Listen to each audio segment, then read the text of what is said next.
And now the Soviets themselves may, in a limited way, be coming to understand the importance of freedom. We hear much from Moscow about a new policy of reform and openness. Some political prisoners have been released. Certain foreign news broadcasts are no longer being jammed. Some economic enterprises have been permitted to operate with greater freedom from state control. Are these the beginnings of profound changes in the Soviet state, or are they token gestures intended to raise false hopes in the West or to strengthen the Soviet system without changing it? We welcome change and openness, for we believe that freedom and security go together, that the advance of human liberty can only strengthen the cause of world peace. There is one sign the Soviets can make that would be unmistakable, that would advance dramatically the cause of freedom and peace.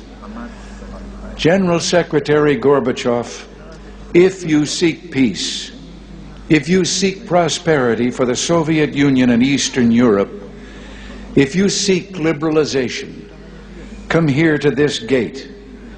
Mr. Gorbachev, open this gate.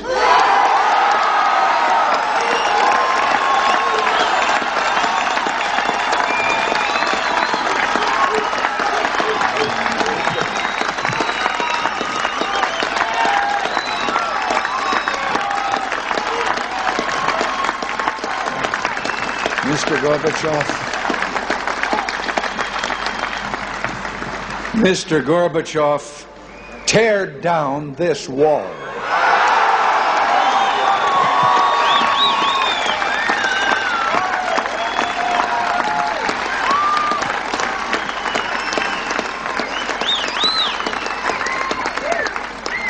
I understand the fear of war and the pain of division that afflict this continent, and I pledge to you my country's efforts to help overcome these burdens.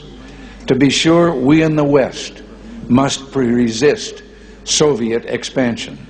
So we must maintain defenses of unassailable strength. Yet we seek peace, so we must strive to reduce arms on both sides. Beginning 10 years ago, the Soviets challenged the Western alliance with a grave new threat. Hundreds of new and more deadly SS-20 nuclear missiles, capable of striking every capital in Europe. The Western alliance responded by committing itself to a counter-deployment. Unless the Soviets agreed to negotiate a better solution, namely the elimination of such weapons on both sides, for many months, the Soviets refused to bargain in earnestness. As the alliance in turn prepared to go forward with its counter-deployment, there were difficult days of protests, like those during my 1982 visit to this city. And the Soviets later walked away from the table. But through it all, the alliance held firm. And I invite those who protested then, I invite those who protest today to mark this fact. Because we remain strong, the Soviets came back to the table.